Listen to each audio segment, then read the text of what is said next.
త్రోవలో నిన్ను కాపాడి నేను సిద్ధపరిచిన చోటుకు నిన్ను రప్పించెదను. మిమ్మల్ని దేవుడు ఏమండి ఒక సిద్ధపరిచినటువంటి చోటులో ఉంచబోతున్నారు. ఆయన సిద్ధపరిచిన చోట్లకు మిమ్మల్ని తీసుకొని రాబోతున్నారు. ఆయన సిద్ధపరిచినటువంటి చోట్లనే మిమ్మల్ని ఆయన స్థిరపరచబోతున్నారు. నా దేవుడు ఆ చోటును మీకు ఇచ్చునుగాక, ఆ చోట మిమ్మల్ని స్థిరపరచునుగాక. ఆ చోటు యొక్క ఆశీర్వాదాలు, ఆ చోటు యొక్క ఆత్మీయతలన్నిటినీ నా దేవుడు మిమ్మలను నడిపించునుగాక. ఎందుకు నేను మీతో చెప్తూ వస్తున్నాను, కానీ నీతిమంతుని వేరు అలా కాదు.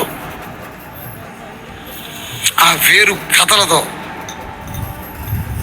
పరిస్థితులు భూమి తలకిందలవుతున్నా ఆ వేరు బహులోతుకి పారింది కనుక వినాలి, వారు భూలోకం అంతా వ్యాపించబోతున్నారు. ఇక మొదట చేతుల పైకి తామని చెప్పండి, గట్టిగా ఒకసారి ఆమెను చెప్పండి. మొదటి విషయం, రాబోతున్న దినాలలో నీవు వేరు పారుదువు కాక.